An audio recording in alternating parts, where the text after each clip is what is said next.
सिद्धेभ्यः ओम नमः सिद्धेभ्यः ओम नमः सिद्धेभ्यः।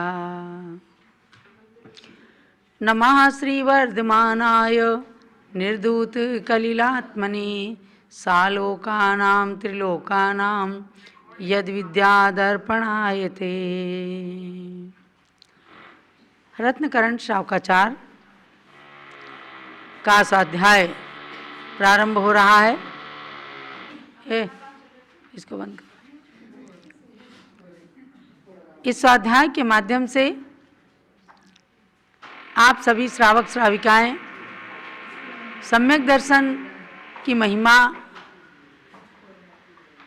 सम्यक दर्शन के 8 अंगों के बारे में, आत्मा की विशुद्धि आदि के लक्ष्य को लेकर के जो ज्ञान प्राप्त हो रहा है वो वर्तमान में पंचम काल के अंदर भी सुलभ है और आप सब भी सम्यक दर्शन को प्राप्त कर सकते हैं, इस बात की जानकारी हुई है।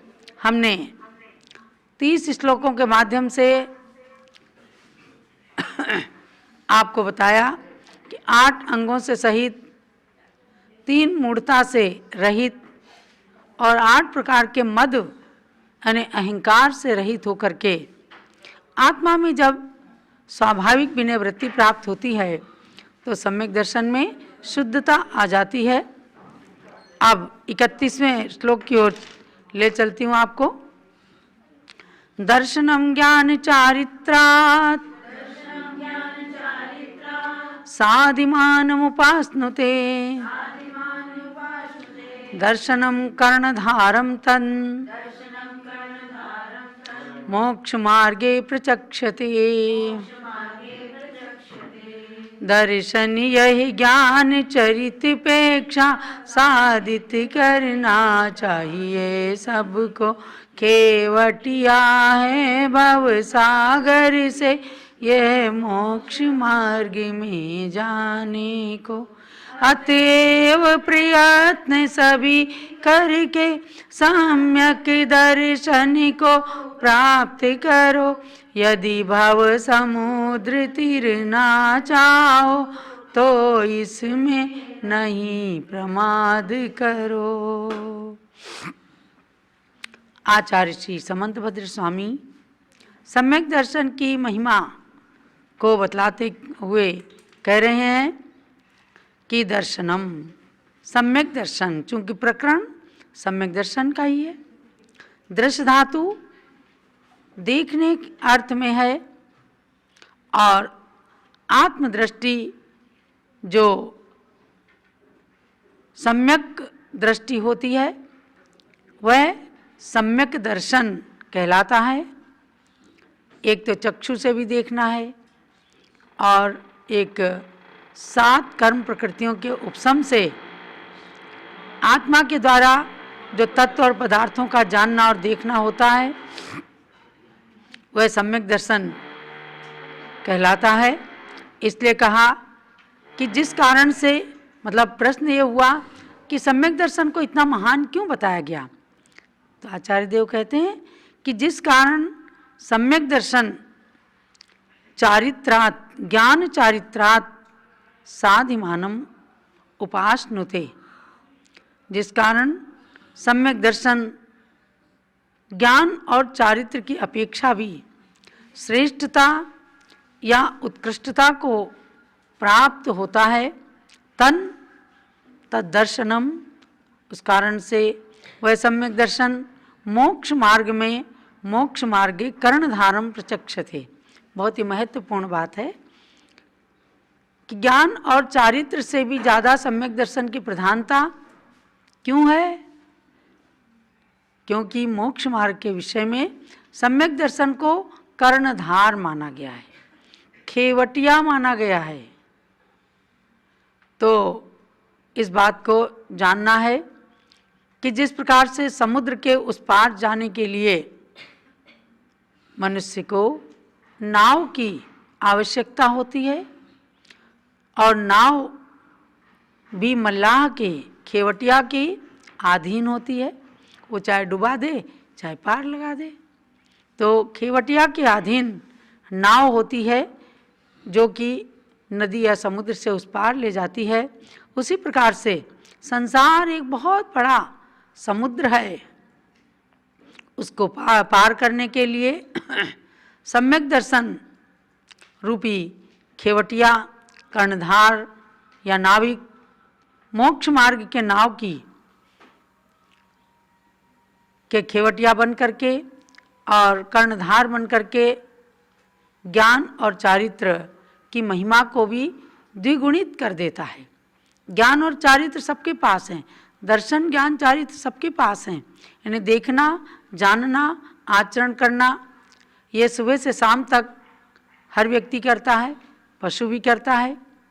लेकिन वह ज्ञान और चारित्र जो है जब सम्यक दर्शन के साथ हो जाता है तो सम्यक ज्ञान और सम्यक चारित्र बन जाता है। इसलिए ज्ञान और चारित्र के सम्यक रूप बनने में सम्यक दर्शन का सबसे बड़ा महत्व कहा है। सम्यक दर्शन की भूमिका महान है। ज्ञान और चारित्र में जो भी श्रेष्ठता का व्यवहार होता है उसको आप सम्यक दर्शन की ही प्रमुखता से जानो। यानी सम्यक दर्शन के होने पर ही ज्ञान और चारित्र सम्यक ज्ञान और सम्यक चारित्र रूप बनते हैं। उनके उस सम्यक दर्शन के बिना जीव अज्ञानी कहलाता है, मिथ्या दृष्टि कहलाता है। किताबी ज्ञान हो सकता है लेकिन मिथ्यात्व के कारण ये जीव 11 अंग तक की जिनवाणी का ज्ञान प्राप्त कर सकता है, 9 ग्रेवयक तक देवता के रूप में जन्म ले सकता है। लेकिन जब सम्यक दर्शन हो जाएगा तभी जाकर के उसका मिथ्यात्व गलित होता है और ज्ञान और चारित्र सभी सम्यक रूप में परिवर्तित हो जाते हैं। इसलिए हमारे गणधर आदि देवों ने, तीर्थंकर भगवान ने, ऋषि मुनि संतों ने सम्यक दर्शन को मोक्ष मार्ग रूपी नाव के कर्णधार, खेवटिया या नाविक की तरह से माना है। तो आपने इस श्लोक के माध्यम से जाना कि सम्यक दर्शन जो है ज्ञान और चारित्र की अपेक्षा भी महान है, क्योंकि दोनों को भी ये महान बनाने वाला है। आगे के श्लोक में चलते हैं। जानना यही है कि हमें सम्यक दर्शन को पवित्र, शुद्ध बनाना चाहिए। विद्यावृत्तस्य संभूति स्थिति वृद्धि फलोदयाः न सन्त्यसति सम्यक्त्वे बीजाभावेतरोरिव सम्यक् विद्याचारित्रिकी उत्पत्ति स्थिति और वृद्धि फल का होना नहीं हो सकता जब तक नहीं हो सम्यक दृष्टि।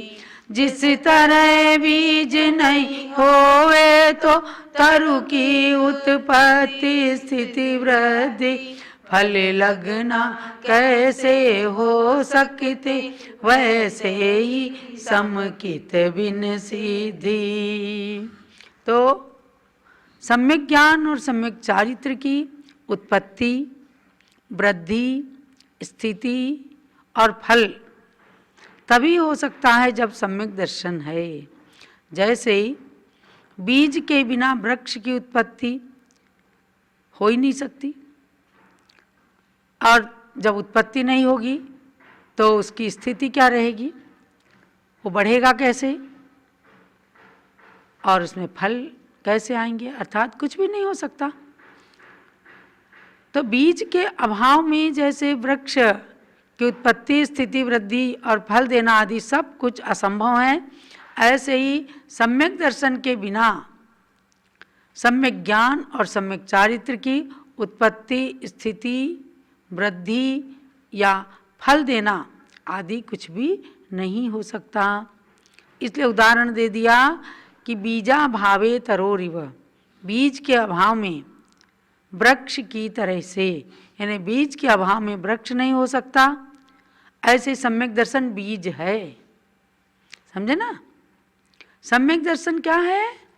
मानव जीवन में मोक्ष की प्राप्ति के लिए बीज है, या मोक्ष मार्गी बनने के लिए मूल है, बीज है। जैसे जड़ के बिना वृक्ष नहीं टिक सकता है पृथ्वी पर, नहीं नींव के बिना बना सकता कोई मंजिल सुंदर, वैसे ही बिन धर्म के नर मानव नहीं बन सकता है, या श्रावक नहीं बन सकता है। यदि धारण कर ले तो नर क्या नारायण बन सकता है। नारायण से मतलब भगवान बनना, धर्म से मतलब सम्यक दर्शन, अर्थात उत्तम सुख में पहुंचाने वाला जो धर्म है वह सम्यक दर्शन के नाम से ही जाना जाता है।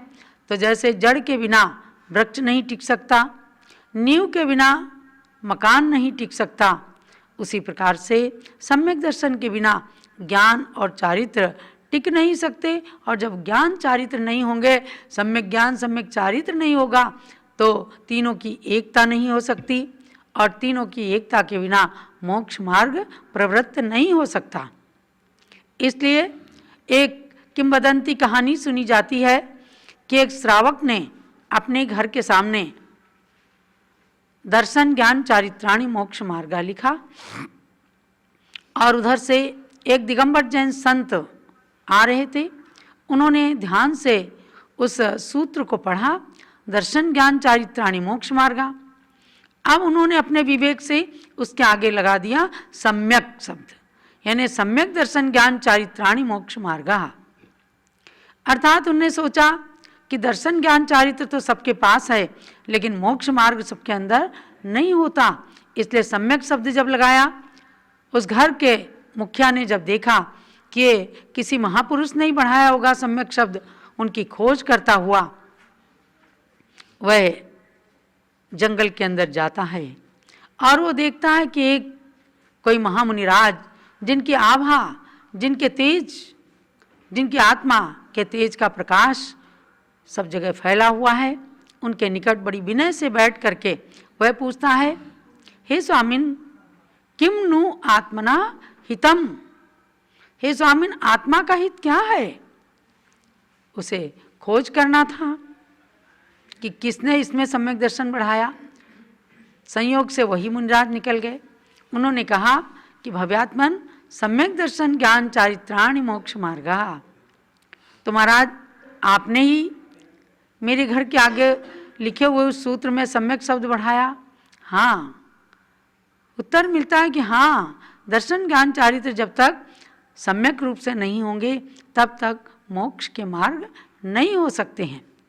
तो आत्मा का हित इसी में निहित है कि जब इन तीनों की एकता हो जाए, मोक्ष का मार्ग बन जाए, तो हम उस मोक्ष मार्ग पर चल करके और मोक्ष मार्गी, मोक्ष के पथिक बन सकते हैं।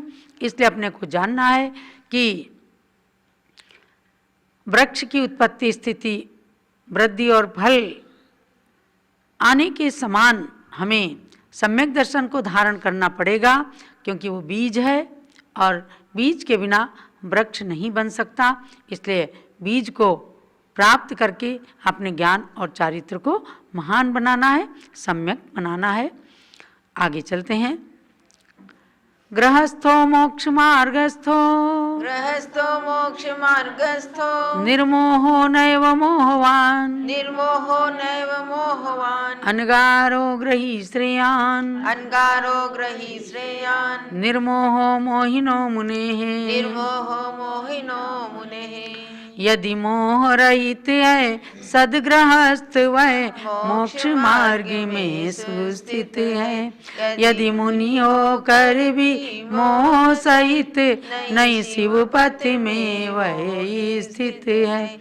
इस कारण मिथ्यात्वी मुनि से वह श्रावक ही श्रेयस्कर है। जो मिथ्या दर्शन से विरहित वह सम्यक त्वी निज हित कर है। इस गाथा को बहुत ही बारीकी से जानना है, क्योंकि कभी कभी मुनि निंदक लोग, एकांत पक्ष को ग्रहण करने वाले निश्चयाभासी लोग इस श्लोक के अर्थ का अनर्थ भी कर देते हैं कि मुनि से अच्छे श्रावक हैं। पर अपेक्षा देखिए कि गृहस्थो मोक्ष मार्गस्थो निर्मोहो नैव मोहवान अनगारः, कि वह गृहस्थ कौन जो मोह से रहित है। यहाँ मोह से मतलब मिथ्यात्व, माया, मिथ्या निदान, इन 3 प्रकार की शल्य से रहित है और मिथ्यात्व परिणामों से रहित है, माने उनसे दूर रहने वाला है, वह गृहस्थ मोक्ष मार्गी है। मोक्ष मार्गस्था मोक्ष मार्गी है।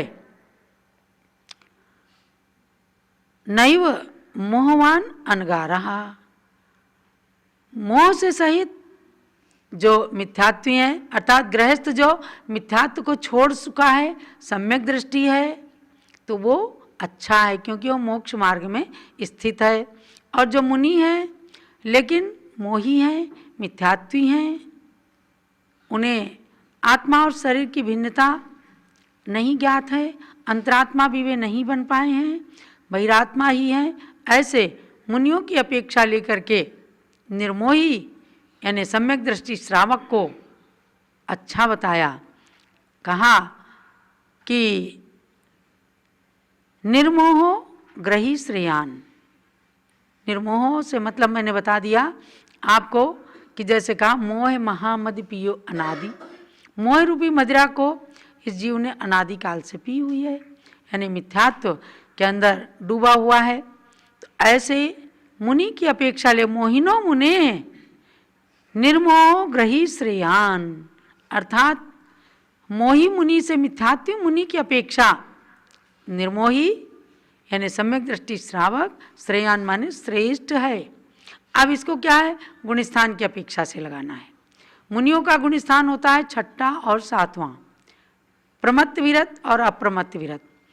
जिस गुणस्थान को प्राप्त करने के लिए उन्होंने जैनेश्वरी दीक्षा धारण की है, उस गुणस्थान से यदि च्युत होकर के वे मिथ्यात्व में आ गए तो वे नहीं ठीक हैं।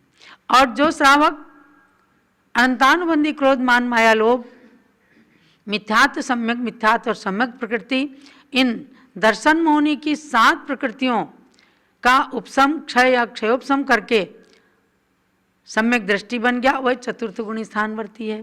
तो 6ठा गुण स्थानवर्ती, 7वां गुण स्थानवर्ती यदि पहले में आ गया तो उसकी अपेक्षा चौथे गुण स्थान वाला श्रेष्ठ हुआ कि नहीं हुआ। तो वह उस श्रावक की अपेक्षा से आपको ये जानना है, वरना अगर केवल मुनि की निंदा ही करना है तो आप श्रावक ही नहीं बन सकते, क्योंकि सम्यक दर्शन और मुनि निंदा, गुरु निंदा, इन दोनों का परस्पर में विरोध है।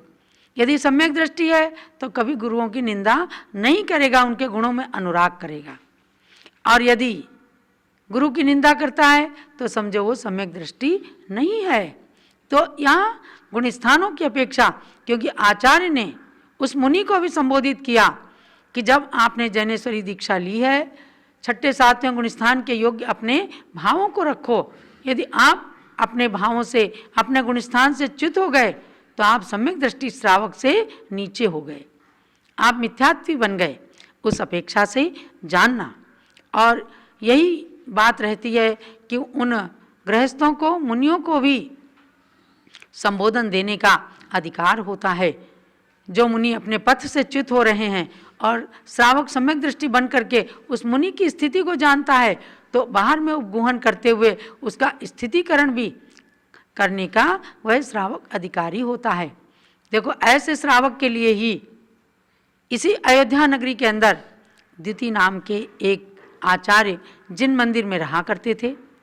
ये जैन रामायण की सच्ची कहानी है कि जब रामचंद्र जी वन के लिए चले गए तो दशरथ पुत्र भरत बहुत ही परेशान हुए, बड़े दुखी हुए, और वे किसी तरह से भी अयोध्या का राज्य नहीं लेना चाहते थे, नहीं राज्य करना चाहते थे।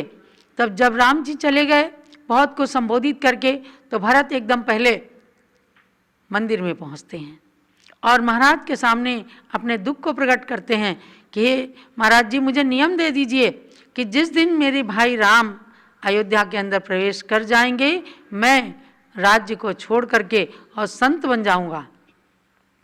तब आचार्य दिति महाराज ने कहा, हे भरत, जब आप मुनि बनना श्रेष्ठ है, मुनि बन जाना, लेकिन गृहस्थ में रह करके भी आप धर्म पूर्वक राज्य का संचालन करें तो उस समय गृहस्थ धर्म भी मुनि धर्म का लघु भ्राता बन जाता है।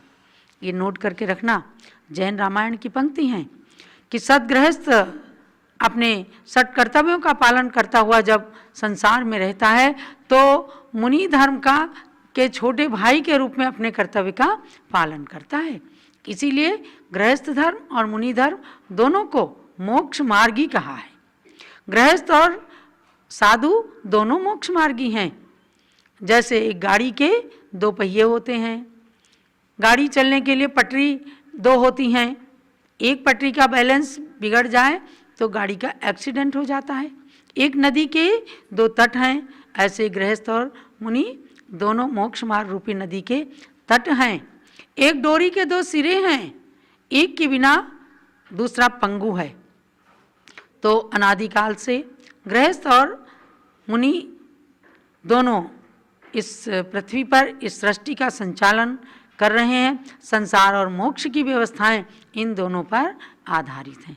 तो महानुभाव, ये रत्नकरण शावकाचार्य के 3 श्लोकों के माध्यम से आप सम्यक दर्शन की महिमा जान रहे हैं।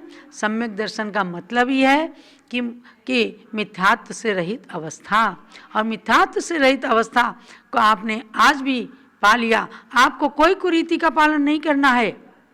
आज न जाने क्या क्या संसार के अंदर चल रहा है, जिधर गए वहीं मत्था टेक देते हैं। आपका मस्तक जो है उत्तमांग है, ये नारियल की तरह से कहीं फूटने वाला नहीं है। ये उत्तमांग, ये जिनेंद्र भगवान के श्री चरणों में नमित होता है। सच्चे देव सास गुरु के चरणों में ही ये झुकता है। और आगम में कहे गए जो सम्यक दृष्टि हैं, जिन शासन देव देवी, उनका यथायोग्य सम्मान आदर आदि करते हुए अपने सम्यक दर्शन में दृढ़ रहता है, इसलिए वह मोक्ष मार्गी है। और मिथ्यात्व से सहित मुनि की अपेक्षा भी सम्यक दृष्टि गृहस्थ बहुत ही उत्कृष्ट और अच्छा माना जाता है। ये मैंने आपको बताया है। उपगुहन अंग में प्रसिद्ध जिनेंद्र भक्त की कथा को लेकर के टीके दोषों को छिपाना, और उसमें प्रसिद्ध हुए जिनेंद्र भक्त नाम के एक श्रेष्ठ ही, एक इसका दूसरा नाम भी उपब्रह्मण अंग, यानी कि जैसे बने वैसे धर्म के स्वरूप की वृद्धि करना, सम्यक दर्शन की वृद्धि करने के लिए लोगों को प्रेरित करना। सुनो एक सत्य कथा सुन लो, सुनो एक सत्य कथा सुन लो, एक सेठ ने कैसे किया उपगुहन यह सुन लो। सुनो एक सत्य कथा सुन लो, सुनो एक सत्य कथा सुन लो। सच्चे कथानक को ही सम्यक दर्शन में लिया गया है। तो एक चोर ने क्षुल्लक बनकर मंदिर का रत्न चुराया, एक चोर ने क्षुल्लक बनकर मंदिर का रत्न चुराया। डर कर के सिपाही से फिर वह सेठ के पास ही आया, डर कर के सिपाही से वह सेठ के पास ही आया। धर्म संकट देखा उसने, धर्म संकट देखा उसने, सेठ जिनेंद्र भक्त ने कहा ये मैंने मंगाया है। सुनो एक सत्य कथा सुन लो, सुनो एक सत्य कथा सुन लो। देखो ये सच्चा कथानक कि एक राजा कहीं बाहर जा रहे थे, तो उन्होंने अपने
धर्मात्मा के दोष को छिपाना, लेकिन धर्मात्मा को चोरी में या दोष को आगे करने के लिए कभी भी उसे बढ़ाना नहीं।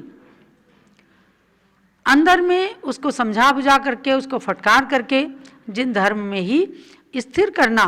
तो पहले तो राजा सेठ ने सिपाहियों को भगा दिया, उसके बाद उस वेशधारी क्षुल्लक को बहुत फटकारा, धिक्कारा कि तूने क्यों इस वेश को स्वीकार किया, केवल रत्न चुराने के लिए तूने मेरे मंदिर में आकर मेरे विश्वास को जीता और मैंने तेरे विश्वास पर पूरे मंदिर का कार्य सौंप दिया और तूने रत्न को चुराया। ये कितना बड़ा जिन धर्म का अपवाद किया है तूने। जो भी कोई ऐसे साधु को देखेगा तो उनको चोर कहेगा। ऐसे उसको धिक्कार करके उससे रत्न लिया, उसे फटकार करके और उसे कपड़े पहना के, यानी क्षुल्लक का वेश छुड़वा करके और कपड़े पहना करके उसको भगा दिया, भेज दिया। तो ये क्या हुआ? ये है असली उपगूहन, ताकि दोष करने वाले का साहस आगे न बढ़ सके, उसका दोष आगे न बढ़ सके, उसका दोष प्रश्रय को प्राप्त ना हो सके और बाहर में ऐसे संतों की या धर्म की, धर्मायतन की निंदा ना होने पाए, तो उस दोष को छिपाना। तो अब इससे शिक्षा क्या मिलती है आपको जानना है। हे भव्यात्मन ऐसे ही निज पर के दोष सुधारो, हे भव्यात्मन ऐसे ही निज पर के दोष सुधारो। चंदनामती नर तन को सम्यक दर्शन से समारो, चंदनामती नर तन को सम्यक दर्शन से समारो। किंतु नहीं पाप को प्रश्रय दे, किंतु नहीं पाप को प्रश्रय दे। सदा पुण्य की विजय पाप को दूर भगाना है। सुनो एक सत्य कथा सुन लो, सुनो एक सत्य कथा सुन लो, सुनो एक सत्य कथा सुन लो। इसलिए हे भव्यात्माओं, हे भक्तों, आप सब रत्नकरण शावकाचार्य के सम्यक दर्शन को पढ़ रहे हैं, सुन रहे हैं। उस सम्यक दर्शन को परिपूर्ण रूप से पालन करने के लिए कभी किसी धर्मात्मा की निंदा बाहर में मत करो और उसके दोषों को और अपने अंदर भी दोषों को खोज खोज करके कि मेरे अंदर क्या कमियां हैं, जो भी कमी समझ में आए उसको दूर करें और आगे अपने आत्मा को सम्यक दर्शन के श्रृंगार से संवारें। पाप को कभी भी प्रश्रय ना दें, दोषों को कभी आगे ना बढ़ाएं और पुण्य की विजय और पाप को दूर भगा करके सम्यक दर्शन की प्रभावना करना, सम्यक दर्शन का पालन करना, सम्यक दर्शन को दृढ़ करना, ये हमारा मुख्य लक्ष्य होना चाहिए। कभी कभी ऐसा देखा जाता है कि किसी ने उपगूहन किया, लेकिन सामने वाला जिसके दोषों का उपगूहन किया गया, जिसके दोष छिपाए गए, उसने आगे जाकर अपने दोष को गुण रूप में प्रदर्शित कर दिया और जिसने उसका उपगूहन किया, छिपाया, उसके उपकार को कभी भी नहीं माना। तो ऐसा करने वाला आप समझो वो दुर्जन व्यक्ति कहलाता है। और हमने छत्र चूड़ामणि के अंदर एक सूक्ति पढ़ी है, नहीं कृतम उपकारम साधवो विस्मरंती, अर्थात जो सज्जन लोग होते हैं वो कभी भी दूसरों के द्वारा किए गए उपकार को भूलते नहीं हैं। थोड़ा सा भी उपकार किया किसी ने, आपको मोक्ष मार्ग में लगा दिया, आपके सम्यक दर्शन को दृढ़ कर दिया, तो समझो कि वह महान उपकारी हमारे लिए। अरे भाई, जैन रामायण पढ़ो, रावण ने सीता पर बुरी दृष्टि डाली, उसका अपहरण किया, बहुत बड़ा पाप किया, उसके निमित्त से वो नरक चला गया। लेकिन सीता ने उसके साथ बदला लेने की भावना नहीं की। ये जैन धर्म की बात आप समझना। जैन रामायण पद्म पुराण के अंदर लिखा है कि जब रावण नरक में था, सीता 12वें स्वर्ग में प्रतीन्द्र के रूप में है और उनने जा कर के खोज करके रावण का भी उपकार किया, उसे सम्यक दर्शन ग्रहण कराया। क्यों ग्रहण कराया?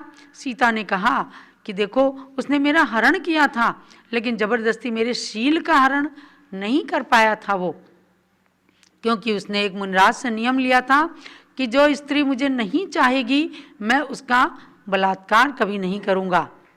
बस रावण के इस छोटे से नियम ने सीता के शील की रक्षा कर दी। तो सीता ने उसका उपकार माना, हरण करने का अपकार नहीं माना, शील हरण नहीं किया मेरा, इसका उपकार माना और नरक में भी जाकर रावण को सम्यक दर्शन ग्रहण कराया। इसलिए आगे जा कर के रावण का जीव भी धाती खंड में तीर्थंकर के रूप में अवतार लेने वाला है। तो महानुभाव, ये जानना कि सम्यक दृष्टि जीव कभी बदला लेने की भावना नहीं करता। सम्यक दृष्टि जीव दूसरों के दोषों को कभी उघाड़ता नहीं है, प्रचारित नहीं करता फिरता है। लेकिन स्थिर करने के लिए किसी जीव को, चाहे वो डरा करके, धमका करके, किसी भी प्रकार से उसके दोषों को ढक करके और उसे पुनः धर्म में, धर्म मार्ग में, मोक्ष मार्ग में स्थिर करता है। ये उपगुहन अंक का मैंने सार बताया। और संपूर्ण सम्यक दर्शन का सार समझना कि अपनी आत्मा की दृष्टि को समीचीन बना करके मोक्ष मार्गी बनना, यही आज के स्वाध्याय का सार है। जब आदिनाथ भगवान की जय।